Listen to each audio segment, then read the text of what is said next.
大家好呀，朋友们，今天是8月9号下午3点钟。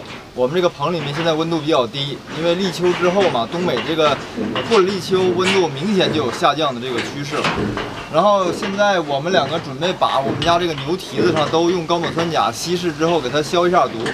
像我们家这种栓养育肥，还有高精料的喂养，对于牛蹄子的负担都比较大。高精料喂养酸度过大，可能会导致它这个蹄子变红变肿。我们两个今年也是第一次给这批牛消毒，然后以后这个是常态化，就是隔一段时间都会消一次。妈呀，你啥时候买这老大一桶啊？前2天100来块钱，能使好久。100来块钱，反正不便宜可是。来吧，接水吧。我看一下咋稀释。这个是我们买的，然后1升水2毫升的这个比例去稀释。哎呀妈呀，这个色儿好浓啊！入了啊，给水了。好。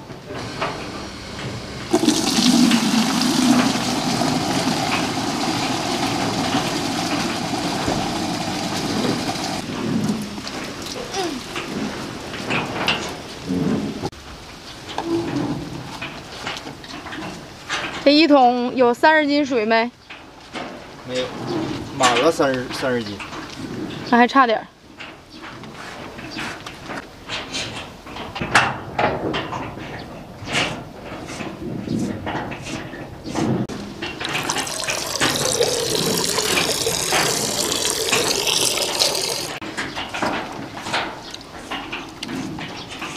小南，跟不跟咱小的时候跑卡拽了，完事上那指药水那色儿差不多？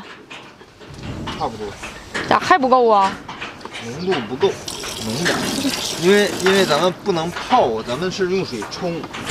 对，有的人直接就，人家有那种条件好的，直接领着牛，对吧？静置那么10几秒，搁里边走一圈。如果是散养的，你可以弄一个浴盆儿，然后让牛就是走过去，待几秒钟，那个是最好的。咱们这个栓养就这个条件，只能是一会儿放库房里去。2个淘气包啊！一会儿给你们洗个澡啊，给你们洗个脚脚，让你们的脚脚干净一点啊。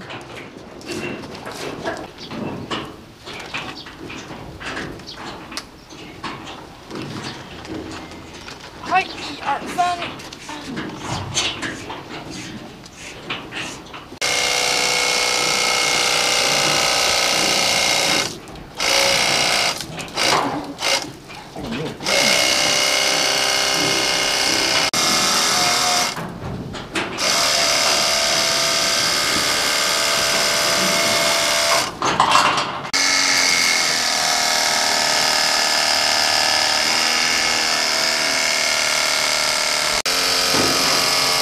这一个个喷上之后就踢踏舞跳上，你说他这是腿上就是他的蹄子上有疼吗？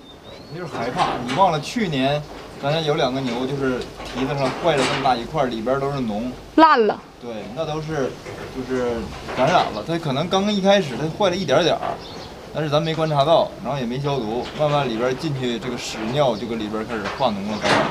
那你说它跟咱们骨饲养有关系吗？我觉得它应该是一开始破了，它应该是硌的。有可能是酸大，然后肿里边就化脓了，也有可能。哦。我们平时只要有时间，就会给牛来消毒，牛圈里边消毒，然后牛蹄子上去消毒。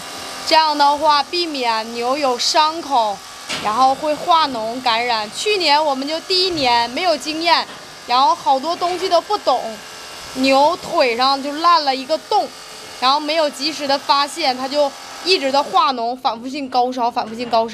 然后今年给它们全部都预防上。这槽马上就喷完了。这一桶水剩个底儿，来，我给你扶着。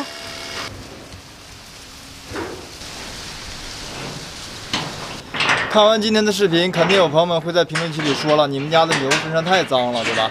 为什么不给它洗一洗啊？其实这个牛身上脏这个事儿，就是不涉及到什么勤劳不勤劳、懒不懒的问题，它只是饲养方式的问题。像我们这样的拴养育肥，就是牛身上脏这个事儿是必然的，毕竟吃、睡、排便都在一个地方，对吧？它们的活动空间很小，没有办法避免这个牛粪呐、尿呀不沾到身上。然后再加上今年我们当地这个雨水太多了，每天不停的下雨，空气也潮，地面也潮，就更是导致牛身上不干净了。相信这个就是像我们当地的这种气候条件，夏天这个时候，就哪怕是散养牛身上一样会脏，都是像泥一样。我每天要给它们清理2次牛粪，这已经是最大限度上的帮助它们，让它们能干净一点了。也只能做这么多了，实在是没有其他的办法了。要么就是散养，散养的话，我们家这个场地上又有点受限制，空间太小。其实如果有条件的话，散养是能让牛变得很干净的一种办法，然后牛也就是疾病也会少，蹄子上也不会红肿，就是所有的问题都会少很多。但唯一一点就是，没有经验的话，我觉得不太好去饲养这个散养牛。对吧？包括你给他们做防疫，或者是生病的观察，或者是生病的时候的处置，相对于拴养来说都是比较难的，所以我们就选择了拴养。然后今天的工作就只剩一个喂牛了，喂过了牛我们就下班休息了。今天也就跟大家更新到这儿了，朋友们，拜拜，明天见。